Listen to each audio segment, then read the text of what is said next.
Ryan Carter had led Northbridge Solutions in sales for 3 straight years, closing deals no one else could save. He was a black single father who worked twice as hard as anyone in that building.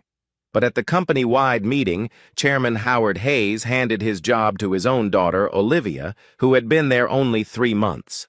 As the room applauded, Olivia looked straight at Ryan and said, "I promise to honor the legacy some of you worked so hard for." Ryan stood frozen, finally understanding his talent never stood on equal ground with their privilege. 3 years later, who would pay the price? If stories like this keep you watching until the very end, hit subscribe and turn on notifications so you never miss what happens next. The kitchen light was always the first one on in the house long before the sun touched the Denver rooftops. Ryan Carter moved through the small space with the quiet efficiency of a man who had done the same routine so many times. It no longer required thought-pouring coffee into a chipped mug while flipping through a folder of client notes spread across the counter. Maya came down the stairs 2 steps at a time, backpack thumping against the railing, and slid into her chair without being asked twice. These mornings were the part of the day Ryan protected fiercely, the only hours that belonged entirely to the two of them before the rest of the world made its usual demands. He had been raising her alone for 3 years now, ever since his wife passed away after a long illness that drained both their savings, and for a while his belief that things could be fair. Grief had a way of either breaking a man or sharpening him, and Ryan had chosen the second path, mostly because Maya needed a father who still stood upright.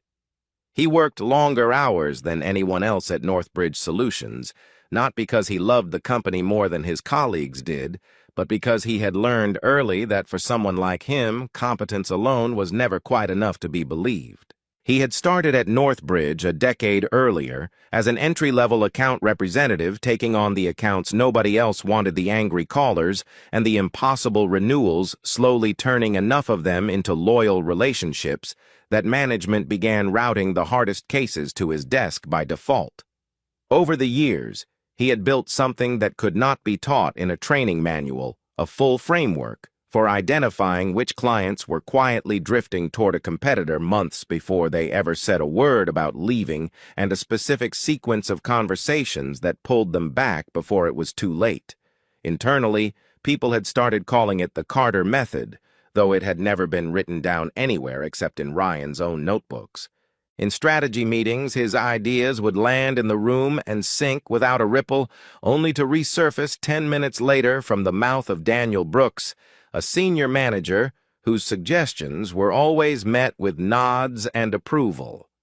Ryan had watched this happen enough times that he no longer felt surprised, only tired, in a way that had nothing to do with hours worked. Colleagues meant well, or told themselves they did, when they said it was impressive how far he had come, as though his presence at that table were an exception to be marveled at, rather than the result of 10 years of outperforming nearly everyone in the building. When Howard Hayes brought his daughter into the company, Ryan expected the usual pattern of a chairman's relative coasting quietly through a few departments before disappearing into some invented title. Olivia Hayes was not that kind of hire. She had a diploma from a university whose name alone opened doors, but she also had a sharp, patient way of listening in meetings that Ryan recognized immediately because it was the same way he listened to clients before he ever tried to sell them anything. Within her first month, she began asking Ryan specific questions about his renewal process, framing them as a new hire's eagerness to learn from the department's best performer. Ryan answered honestly, walking her through the early warning signals he tracked and the exact order of conversations that had saved the Meridian account the year before. He had no reason not to. Teaching juniors was something he had always done freely long before Olivia arrived. What he did not notice, because there was no reason yet to look for it, was that she was taking far more detailed notes than any of the other new hires ever had, and that she never once repeated the framework back to him the way a student normally would to confirm she understood it correctly. She was equally careful outside those conversations. Olivia spent her lunches with department heads who had nothing to do with sales learning, which board members responded to numbers, and which responded to narrative, and she made a habit of remembering small details about people's lives that most executives never bothered to notice the name of someone's sick parent, the college a colleague's son had just been accepted into. By the time her third month ended, she had built quiet goodwill in corners of the company Ryan had never needed to think about, because his own goodwill had always come from clients rather than from internal politics. The sales director position opened quietly at the start of the quarter, announced through a company-wide email that named no successor but implied one clearly enough.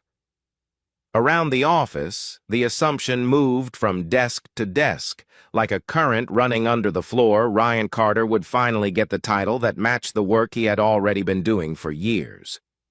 Clients called him directly when problems arose. Junior reps studied his call scripts.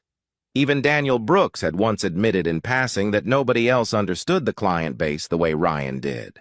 The announcement came several weeks later during the quarterly all-staff meeting Northbridge held to review numbers and morale.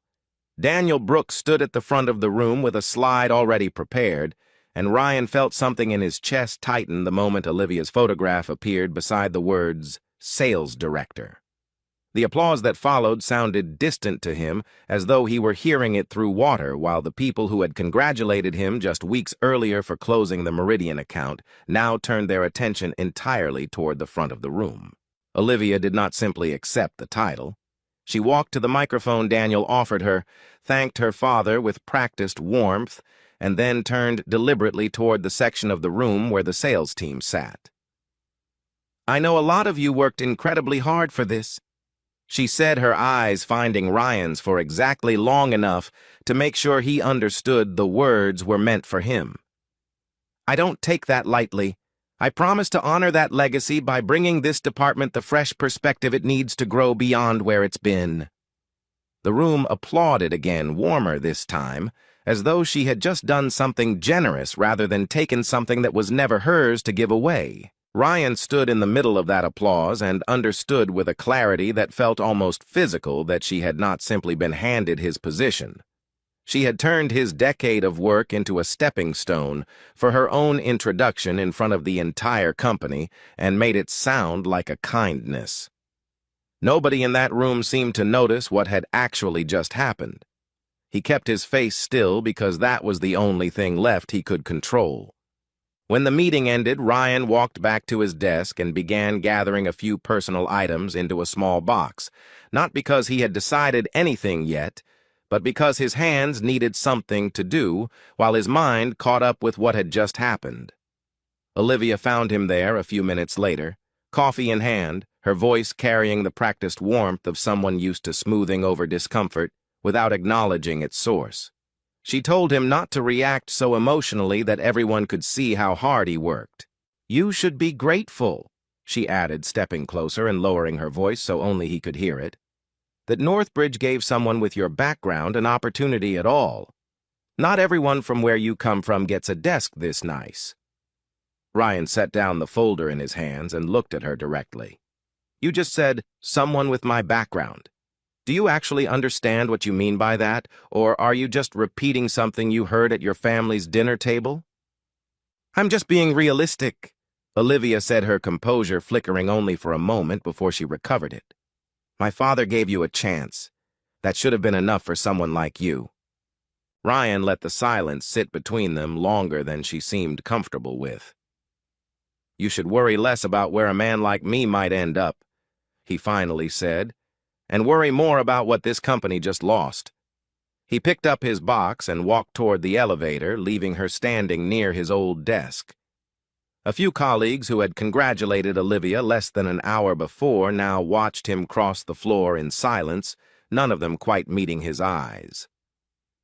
Daniel Brooks alone offered a small, uncertain nod, the closest thing to an apology Ryan would ever receive from that building. One of the junior reps, a young woman who had shadowed Ryan through her entire first year, followed him partway to the elevator and asked quietly whether the department would still run the way he had taught them. Ryan told her that was no longer his decision to make and that she should trust whatever she had already learned because nobody could take that part away from her. That night, the house felt quieter than usual. Ryan sat at the kitchen table long after Maya had gone to bed, replaying the meeting in fragments that refused to settle into order. He heard small footsteps on the stairs before he saw her, Maya, in pajamas, printed with cartoon foxes, rubbing one eye as she asked why he was still awake. He told her everything was fine, the way parents do when they are buying themselves a few more seconds to find the right words. Maya climbed into the chair across from him anyway. "Dad, are you the best at your job?" she asked. "And they still didn't pick you?" Ryan opened his mouth to answer and found nothing there. No explanation simple enough for a 9-year-old and honest enough for himself at the same time. He reached across the table and took her hand instead, telling her it was late and that they would talk more tomorrow, though both of them seemed to understand that tomorrow's answer would not be any easier than tonight's silence. Ryan sat alone afterward with the lights off, thinking not about the title he had lost, but about what it would mean if he stayed. If he returned to that building on Monday and kept working under a woman who had just used his own career as a prop for her introduction speech, he would not just be tolerating an insult to himself. He would be teaching his daughter in the quiet way children absorb everything that this was simply how the world worked, and that people like them were expected to smile through it. That thought settled something in him that had been unsettled for years. He was not interested in revenge, and he had no appetite for burning down a company just to prove a point. What he wanted was simpler and far more difficult a place where his work would not need to be twice as good just to be seen as equal, where his daughter would not grow up watching her father shrink himself to keep the peace. By the time morning came, Ryan had already decided. He submitted his resignation before lunch, citing personal reasons in a letter 3 sentences long, and watched the human resources coordinator read it twice, as though searching for a reason to talk him out of it that never appeared on the page. By the end of the week, he had signed a lease on a small office above a print shop across town. He named the company Summit Axis, a name that meant nothing to anyone yet, but felt to him like a line drawn firmly between what he had built for someone else and what he intended to build for himself. He told Maya about the decision over dinner, keeping the explanation simple enough for her to understand without frightening her about what came next. Maya asked whether they would have to move out of the house, and Ryan told her honestly that he did not know yet, but that whatever happened, they would face it together. She considered this for a moment, then asked if his new office would have his name on the door. When he told her it would, she smiled for the first time since the night before, and Ryan felt for the first time since that meeting something close to certainty. The office above the print shop smelled faintly of ink and warm paper, a scent Ryan noticed every morning when he unlocked the door before the sun had fully risen over the strip mall across the street. He had hung a single sign outside, simple black letters, reading Summit Axis, slightly crooked because he had installed it himself on a ladder borrowed from Walter, the print shop's owner. Walter had watched him wrestle with the sign for the better part of an hour and eventually came out to steady the ladder, asking what kind of company Summit Axis was going to be. Ryan told him plainly that it was going to be the kind of company that did not lie to the people who trusted it. There was no marketing budget, no assistant to screen calls, no name recognition to open doors the way Northbridge's letterhead once had. His first stop had been the local bank branch he and his wife had used for years, hoping a small line of credit might buy him room to breathe. The loan officer acknowledged his strong personal credit history, then explained that a business with no revenue history of its own would need collateral Ryan simply did not have. He walked out with a modest personal credit line, instead understanding, standing on the sidewalk afterward, that every early risk in this new life would be his alone to carry. Calls that first month went nowhere kind. A logistics company he had indirectly supported for years told him politely that a one-man operation above a print shop did not carry the weight their board expected for a contract of that size. A regional distributor asked whether he had any other clients they could speak to any proof beyond his own word. Ryan had none to offer, yet only the promise of the work itself, and both calls ended the same way. A courteous maybe next quarter that both sides understood was closer to no. A third call to a warehouse operator he barely knew ended even faster, the man cutting him off politely halfway through his pitch to say he preferred working with companies that had, in his words, some history behind them.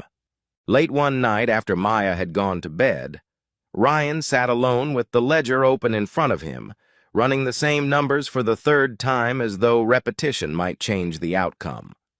The photograph of his late wife sat propped against the lamp, and he found himself talking to it quietly, asking whether leaving Northbridge had been a decision made out of principle or out of pride dressed up as principle. He did not arrive at an answer that night, only a tired resolve to keep moving forward regardless of which one it had been. Maya noticed the exhaustion before he ever mentioned it aloud, the way children often notice what adults try to hide. She would find him at the kitchen table some nights, papers spread out under a single lamp, and sit across from him without saying much, just keeping him company while he worked. One of those nights she came in quieter than usual, dropping into her chair without her usual chatter about the school day. Ryan set down his pen and asked what was wrong. Maya explained reluctantly at first that her class had been voting on who would represent their grade at the district leadership assembly. She had organized the entire canned food drive that fall, almost single-handedly staying after school 3 times to help sort donations, and everyone had assumed she would be chosen. Instead, the teacher picked a boy whose mother sat on the school's fundraising committee, a boy who had shown up for exactly 1 afternoon of sorting. Maya said it quietly, staring at the table as though she already suspected her father would understand exactly what that felt like. Ryan sat with that for a long moment before answering, recognizing the shape of it immediately. He told her the boy getting picked did not erase the work she had actually done, and that the hardest, most unfair lesson in the world was learning that being chosen and being deserving were sometimes 2 completely different things.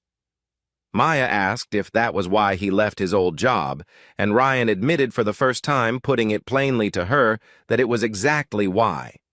He told her that when a place stops seeing your work clearly, the bravest thing you can do is build somewhere that will. Maya thought about that for a while, then asked what she should do about the assembly. Ryan did not tell her to protest or to demand fairness from a teacher who had already decided. Instead, he told her the same thing he was trying to prove to himself every day above the print shop, that the work does not stop mattering just because someone else got the credit for it, and that people who kept showing up honestly eventually became impossible to overlook, even if it took longer than it should have. It was not a perfect answer, and both of them seemed to know it, but Maya nodded slowly, and something in the set of her shoulders eased. In the weeks that followed, Ryan noticed Maya kept showing up to the food drive planning meetings anyway, even after losing the assembly spot, helping the boy who had been chosen organize a schedule he clearly had no idea how to manage on his own.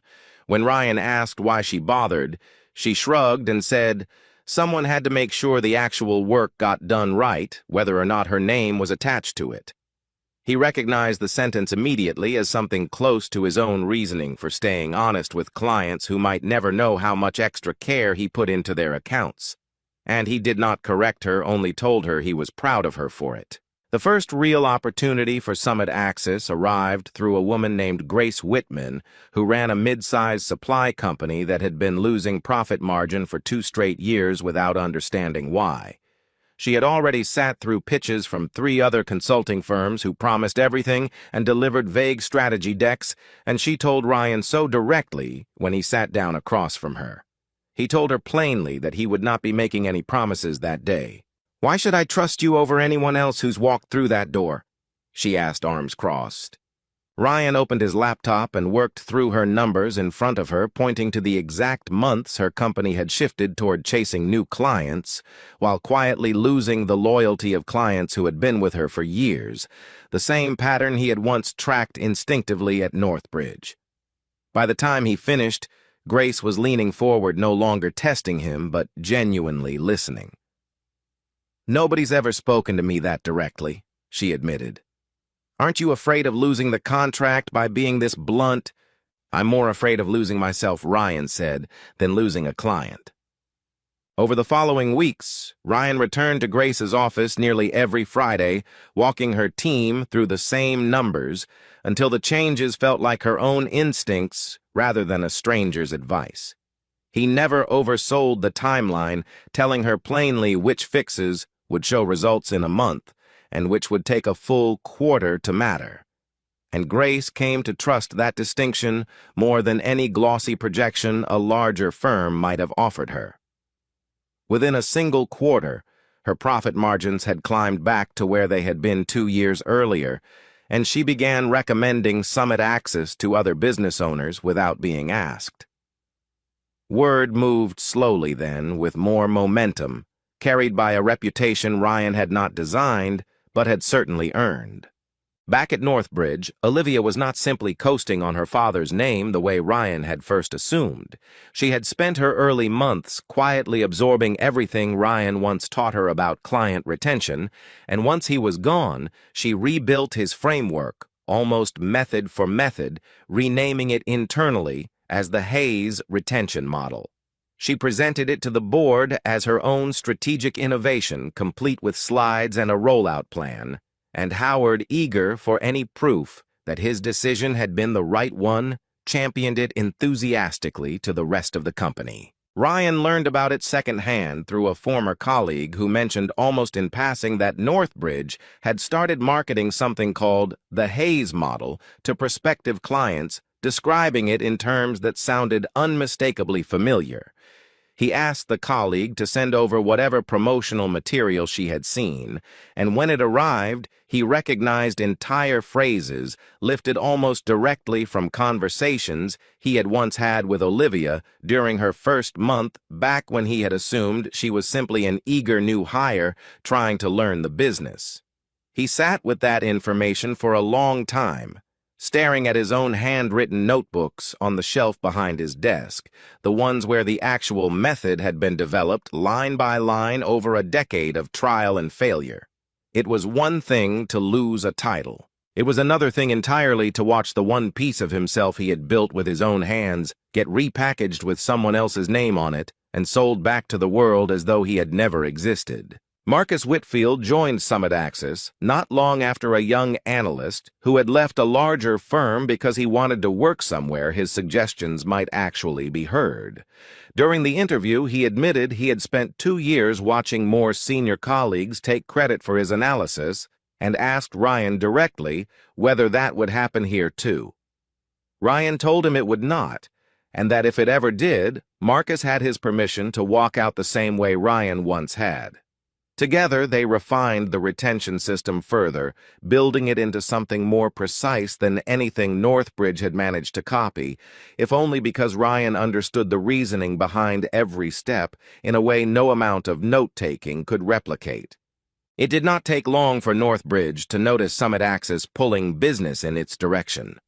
Olivia, feeling the ground shift beneath a position she had worked hard to make look effortless, responded the way a genuinely strategic operator does, not with panic, but with pressure applied precisely where it would hurt most. Northbridge began offering steep discounts to clients. Summit Access was courting using the weight of their name to suggest that Ryan's company was too small, too new to be trusted with anything long-term. She timed the discounts carefully, waiting until Summit Access had already invested weeks of unpaid groundwork into a prospective client before Northbridge swooped in with a lower number, ensuring Ryan's company absorbed the cost of the work either way. Alongside the discounts, Olivia quietly fed a narrative to a few industry contacts, framing Ryan's early success as nothing more than leftover goodwill from his years at Northbridge rather than any independent skill. She never said it publicly herself, never left fingerprints anywhere a lawyer could trace, but the story moved through conversations at conferences and client dinners with a consistency that suggested careful planting rather than accident. Grace mentioned hearing it during a follow-up call somewhat reluctantly, and Marcus heard something similar at an industry mixer a few days later. Ryan recognized it immediately for what it was, an attempt to take from him the one thing he had built entirely on his own, layered on top of a framework already stolen and renamed. The pressure found its sharpest edge in Peter Nolan, Summit Access's largest client, a manufacturing executive who had signed on early and stayed loyal through the roughest months.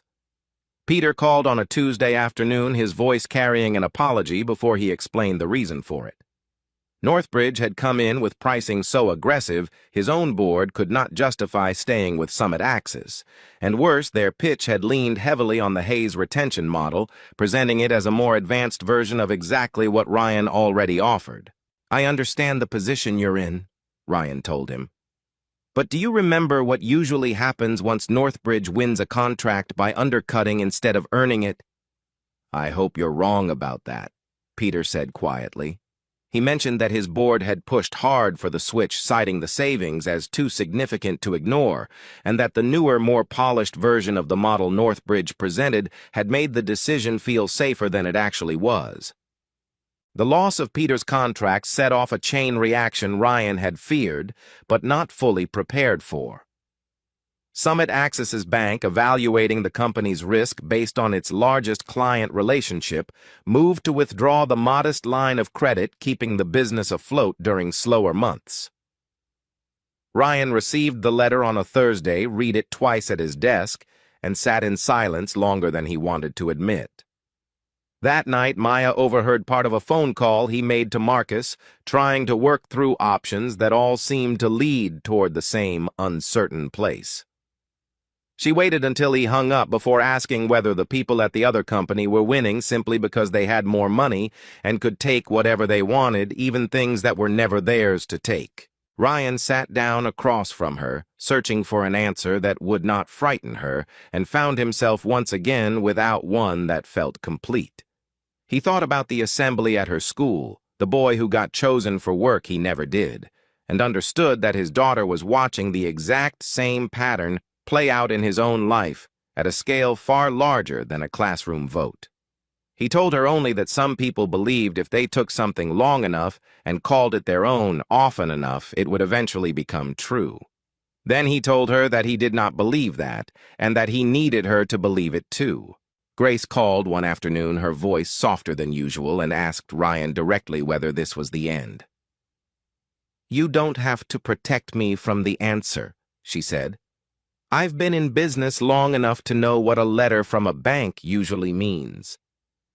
He told her he did not know yet which was the most honest answer he had given anyone in weeks. Grace let that sit for a moment, then told him quietly that whatever happened, she had not regretted a single decision to trust him. That night alone in the office above the print shop, Ryan understood that this was no longer simply a fight against Northbridge or against Olivia's ambition. This was a fight against something larger and older, a system that gave the benefit of the doubt to people with the right name, the right connections, the right willingness to call other people's work their own, while men like him were required to prove themselves past the point of exhaustion, just to be granted the same trust automatically extended to others. He thought about lowering his prices to compete about calling Peter and begging him to reconsider about even reaching out to a lawyer to see whether anything could be done about the Hayes model.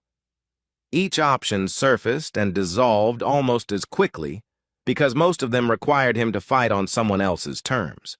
Instead, Ryan chose the only path that felt honest to him. He began visiting every remaining client in person, walking through their numbers with total transparency and repairing whatever cracks Northbridge's pressure campaign had created. One nervous retailer admitted a Northbridge representative had offered a rate nearly a third lower. Ryan did not argue. The number only showed him what a similar discount had cost two other companies once the service behind it thinned out. The retailer stayed because Ryan trusted him enough to let the decision be his own. It was exhausting work, the kind that left Ryan staring at the ceiling long after Maya had fallen asleep. But it was work built on something no competitor could undercut, discount, or rename away. Northbridge's aggressive strategy worked exactly as Olivia intended, in the short term, pulling client after client away from Summit Access with numbers and a rebranded model too convincing for any reasonable board to refuse outright. She believed, with the confidence of someone who had engineered every part of her rise so far, that a small company run by a man Northbridge had pushed out could not withstand a coordinated campaign from an organization of their size. For a while, the numbers on her quarterly reports seemed to prove her right. What Olivia had not accounted for was what happened after the contracts were signed. Clients who switched for the lower price soon discovered that the attentiveness behind the real Carter method, the one Ryan had spent a decade refining, did not survive translation into a slide deck. One distributor who left Summit Access specifically for Northbridge's rate complained to a colleague that he had emailed his new account manager 4 times without a single reply. The Hayes model looked identical to Ryan's work on paper, but paper had never been the part that made it work. Ryan, meanwhile, kept visiting clients more often than his schedule reasonably allowed, repairing relationships one honest conversation at a time. Clients who stayed loyal through the roughest months began seeing results again, their retention numbers climbing as his earlier repairs took hold. Grace's company brought in 2 more referrals that quarter, both firms tired of feeling like a line item to their previous consultants. Then, on an otherwise unremarkable afternoon, Peter Nolan walked into the Summit Access office without calling ahead, hat in hand, clearly having rehearsed the visit longer than he was comfortable admitting. "I wasn't sure you'd even want to see me," Peter said. Ryan gestured toward the chair across from his desk, his voice carrying none of the resentment Peter had braced for. Marcus, sensing the moment needed privacy, quietly excused himself to the small break room down the hall. Peter described how quickly things unraveled once Northbridge secured his contract, how the account manager changed twice in 4 months, how the polished version of the model came with service so thin it barely qualified as support. "I convinced myself I was saving money," he admitted. "Turns out I was just paying for the same problems dressed up differently. You warned me, and I didn't listen." "I didn't come here for an apology," Ryan told him. "I know," Peter said, "but I owe you one anyway, and something more than words." He said he wanted to return to Summit Access at Ryan's actual rate without negotiation, and that he had already told his board the decision was final, regardless of whatever Northbridge offered to win him back. Ryan extended his hand, and Peter shook it.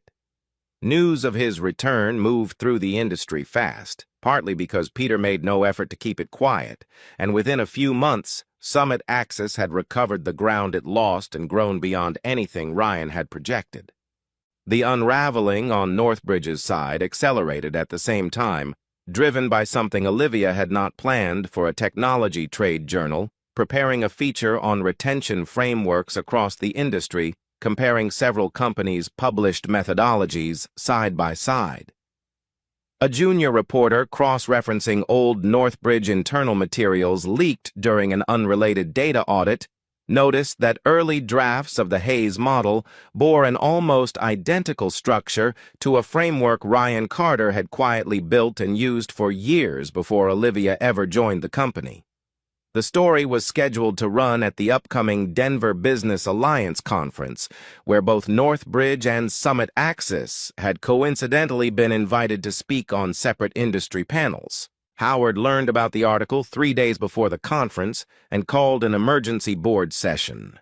The board, already unsettled by Northbridge's shrinking client base and the growing cost of Olivia's discount strategy, pressed Howard hard on what exposure the company faced if the story ran unchallenged.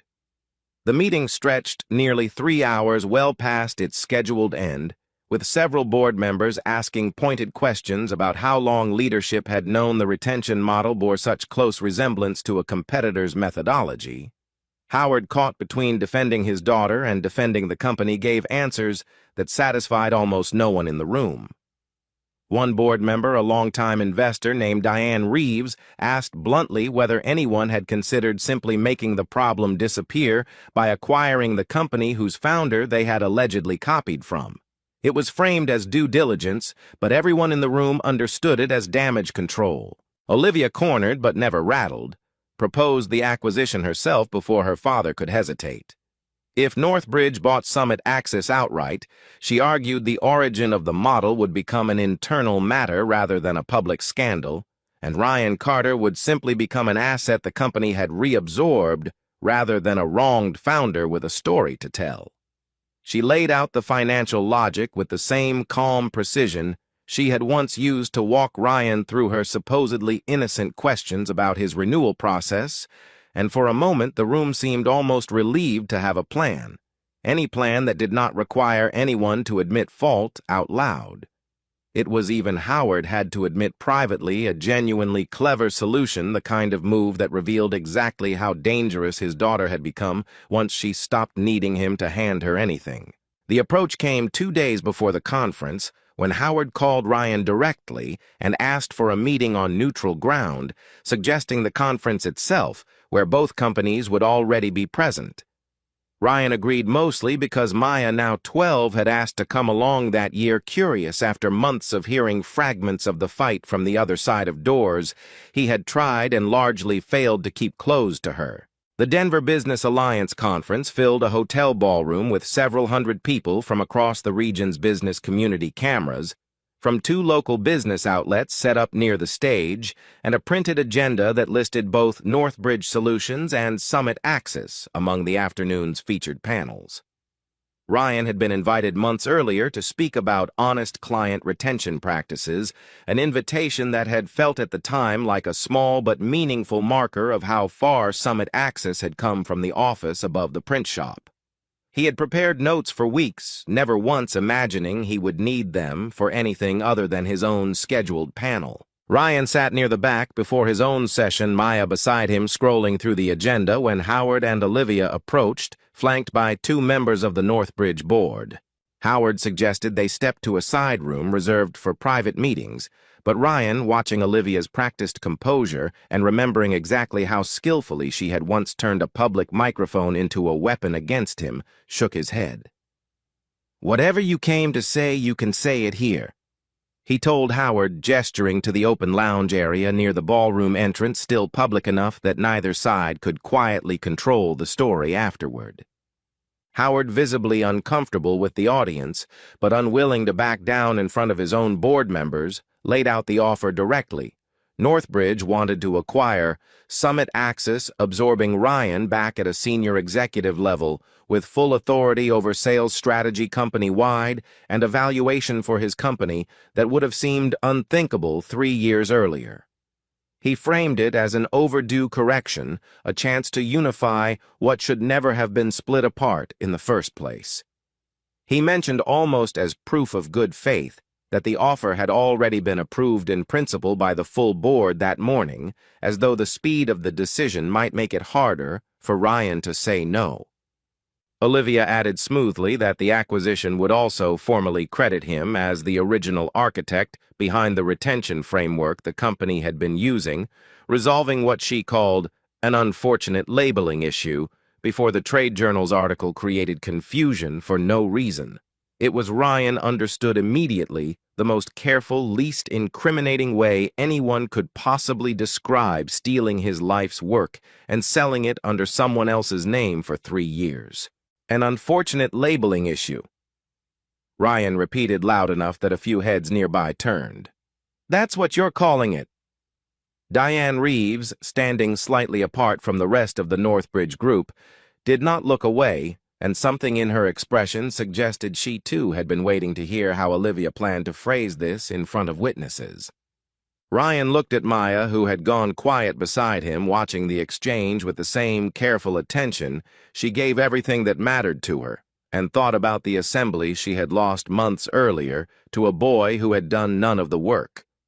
He thought about 10 years of proof losing to 3 months of proximity, about a decade of notebooks rebranded and resold, about every quiet moment he had absorbed rather than fought, because fighting had always cost him more than staying silent.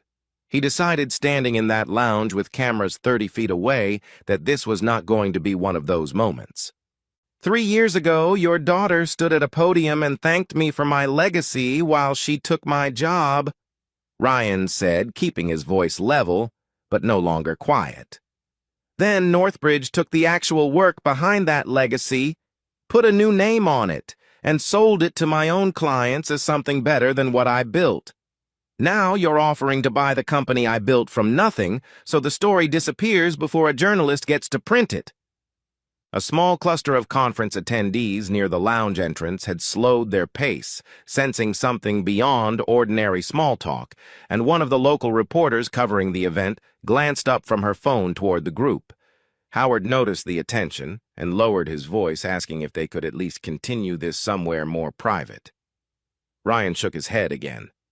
Howard started to answer, but Ryan continued before he could. "I'm not interested in being absorbed back into a company that only respects work once it can put its own name on it. Summit Axis isn't for sale. And whatever that journal decides to run, I won't be asking you to correct it, because for the first time in 3 years, the truth is finally about to say it for me." The lounge had gone quiet enough that the ballroom's distant applause from another panel felt oddly loud in contrast. Olivia's composure held, but only just a flicker crossing her face that looked less like embarrassment and more like the recognition of a losing position she had genuinely not planned for. Diane Reeves said nothing, but the small, deliberate note she made on the folder in her hand did not go unnoticed by anyone standing close enough to see it. Howard, his voice quieter now, admitted there was nothing left to say that would change Ryan's answer, and asked almost as an afterthought whether Ryan at least believed he was sorry. "I believe you're sorry it became public," Ryan said. "I'm less sure you're sorry it happened." He did not wait for a response. He took Maya's hand and walked back toward his own panel, leaving Howard, Olivia, and 2 uneasy board members standing in a lounge that suddenly felt much larger than it had a few minutes earlier.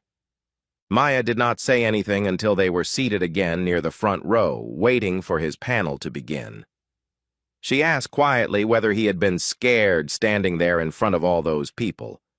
Ryan told her the truth, that he had been terrified, but that being scared and being wrong were 2 very different things, and he had only ever needed to be sure about one of them. The article ran 3 days later, detailed and carefully sourced, and the fallout inside Northbridge moved faster than even Diane Reeves had predicted. The board, no longer willing to absorb the reputational risk of a chairman's daughter accused of appropriating a competitor's work, removed Olivia from her position within the month, a much quieter ending than the podium moment that had once launched her. Howard remained chairman, but the company's client base, already thinned by years of Olivia's strategy, continued shrinking without the one person who had once held its most valuable relationships together through sheer competence rather than borrowed credit. Ryan gave his own panel that same afternoon, 20 minutes after the confrontation in the lounge, his hands steadier than he expected them to be as he walked through the honest version of the framework he had spent a decade building. He did not mention Northbridge by name, did not need to, because the room had already begun to fill with people who had overheard some version of what happened near the entrance less than an hour earlier. Maya watched from the second row, and when he finished, she was the first one on her feet. Summit Axis, by contrast, grew faster in the months after the conference than it had in its entire 3 years combined, carried less by the scandal itself than by the simple fact that people finally understood exactly whose work they had been buying all along. 2 of the executives who had once left for Northbridge's discounted rate called Ryan directly to ask about coming back, both admitting without much prompting that they had followed the trade journal story closely. Marcus marked the day the company signed its 20th client by bringing a small cake into the office, and Grace stopped by that evening with a bottle of sparkling cider, since Ryan had never been one for anything stronger. It was not the kind of celebration Northbridge would have thrown no rented ballroom or catered dinner, but Ryan found he did not miss any of that at all. That evening, weeks after the conference, Ryan picked Maya up from school and took her back to the Summit Axis office instead of straight home, the same way he had once imagined doing on the drive home from that very first humiliating meeting 3 years earlier. She stood in the small lobby looking up at the wall where his name was printed in simple black letters, the same crooked confidence that had once hung above a print shop, now steady and permanent. She mentioned almost offhandedly that her school had finally chosen the assembly representative for the spring semester, and that it had been her this time, no committee connections required. "Does this mean you finally beat them?" she asked, looking up at him. Ryan knelt down to meet her eyes. "I didn't need to beat anyone," he said. "All I ever needed was to make sure nobody taught you that your work stops mattering just because someone else tries to put their name on it." Maya considered this for a moment, then smiled, the kind of smile that told him she understood more than a 12-year-old might be expected to. She reached for the framed photograph on his desk, the one of her missing her front teeth, and asked if he still kept it there because it reminded him of something. Ryan told her it reminded him of exactly why he had walked out of that other building 3 years ago, and why he had never once regretted it since. He added almost as an afterthought that it also reminded him of the assembly she had lost and won back on her own terms, proof that the same lesson had held true for both of them the whole time. He switched off the office lights as they left the Summit Axis sign, still glowing faintly in the hallway behind them, steady in a way that felt finally like it was built to last. Ryan's story is a reminder that dignity was never something to be handed down by someone else's approval or something that could be quietly renamed and sold back to you. It was something he carried with him the entire time, waiting for the moment he trusted it enough to say the truth out loud in front of everyone. Wherever you are watching this from tonight, we hope it reminds you of the same thing about your own work and your own worth. If Ryan's story reminded you that real worth doesn't need anyone's permission to exist, you're not alone in feeling that. If it moved you, hit subscribe so you don't miss the next story like this one, and drop a comment telling us where you're watching from. We read every single one.